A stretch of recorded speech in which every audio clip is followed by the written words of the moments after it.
Good morning, everybody. Happy Tuesday to you. My name is Tim Harris. It is 10 o'clock. It is time for 10 with Tim. We do this every day, Monday through Friday. We go live on Facebook, YouTube, Spotify, wherever you find podcasts, you can find 10 with Tim.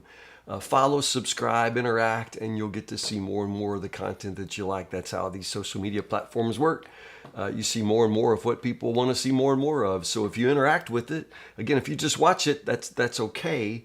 And this isn't about my ego or doing something for me. It's really just about changing the way social media platforms operate for everybody. The more you like, interact, drop a comment, subscribe, the more you interact, then the better experience you'll have on social media. You'll start seeing more good content if you interact with the content you like.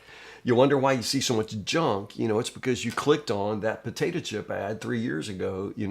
The things you interact with are the things that you see more of. So that's why I'm just saying, if you like 10 with Tim, interact, and you'll see not just more 10 with Tim, but more of everything else that's perhaps better.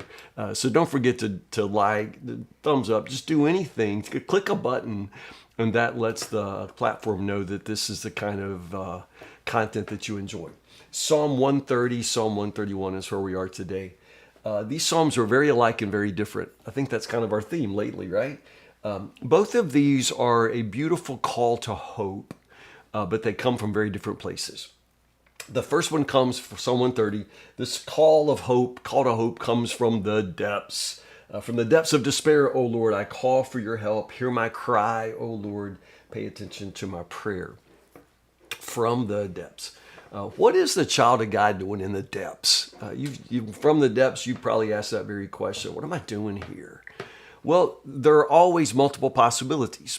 That's why it's very hard to explain somebody else's suffering. But if you pray and ask for wisdom, you'll probably begin to understand your own. The first reason that you're in the depths is maybe that's just how life is. It's a natural thing. You're in the depths today because everybody at some point's in the depths. It's just life, and it's not that God has turned on you or something strange is happening. There's nothing strange at all about going through a difficult season. It's just life, So that first explanation is maybe there's no lesson, nothing extraordinary. All this is just how life is. It's the natural course of things. The second option, of course, is maybe God is holding you down. Maybe God is trying to tell you something. Maybe God is the one who has led you to this dark place. That is a possibility. Scripture holds that possibility out. We don't always know if it's God. And if it is God, then knowing that it's God doesn't tell us what the reason is. We have to draw near to God, right? But it's possible that God could lead me through the valley of the shadow of death, And so I have to recognize that. It could be the Lord. The other option is it could be me. I am fully capable of putting myself in a dumb place, through my choices, through my stupidity, through my lack of paying attention. I can walk right off a cliff. And when I do that, I can't turn around and go, God, why is this happening?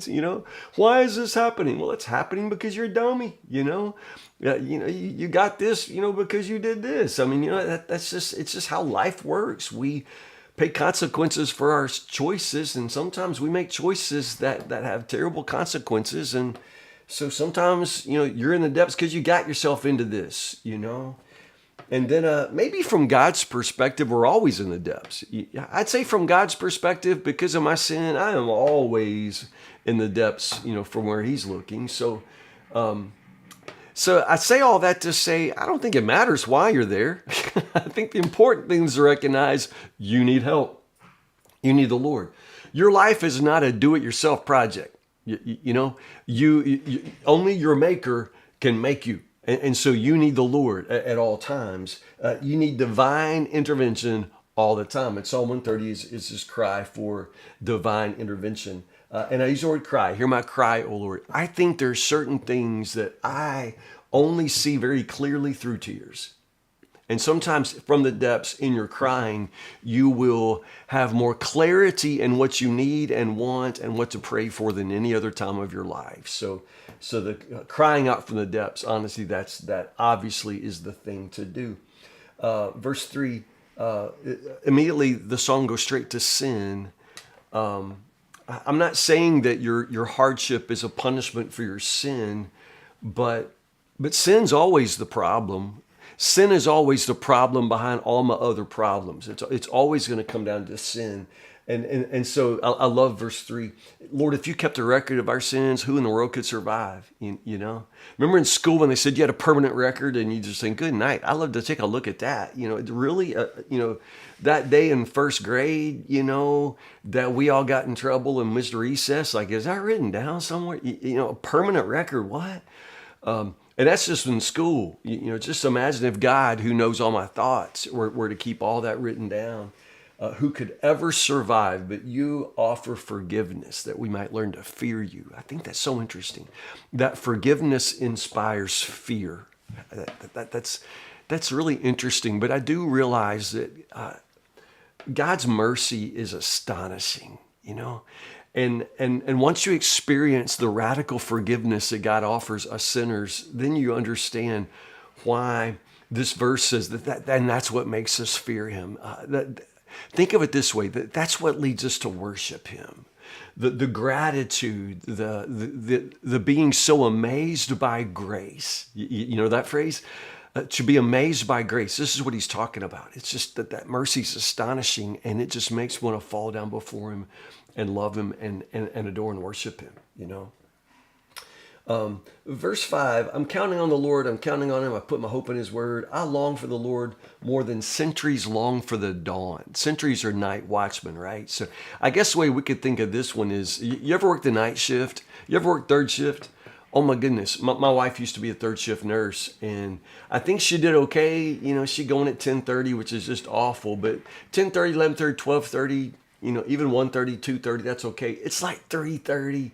4:30, that's when the clock stops moving and you're thinking, oh my goodness, will this night ever end? And this is what the psalmist is talking about. I long for a God like that. The way somebody on third shift gets to 4 in the morning and thinks, oh my goodness, will the sun never come up? Will the shift never end? I long for the Lord more than like that, and I love that turn of phrase. Verse 7, oh, is your hope in the Lord?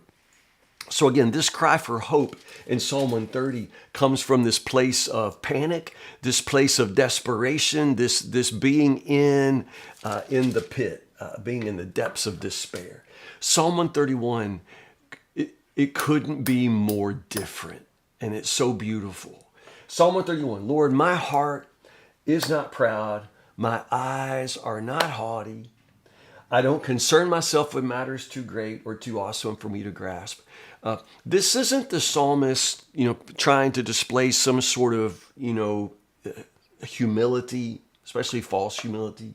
I'm not too proud. He's not saying that. It really is this simple acceptance. This is less about humility, I think, and more about maturity. In other words, I have reached a point where I know my limits, and I am no longer trying to control mysteries that I can't even begin to look into. I know my place. I recognize my limits, and I'm no longer gonna continue to try to fight, past my limits. I'm just accepting what I am and who I am and whose I am. And this is the next part I love. Instead, I have calmed myself and quieted myself like a weaned child who no longer cries for its mother's milk. Yes, like a weaned child is my soul within me. That's so beautiful and so interesting, isn't it? A weaned child, the image there is, you can imagine a child, how much the nursing child loves to be in its mother's arms, because that's where its life, that's where the milk is, that's where the sustenance is. And that nursing child is, clinging and grasping to the breast, and anxiously, drawing from the mother.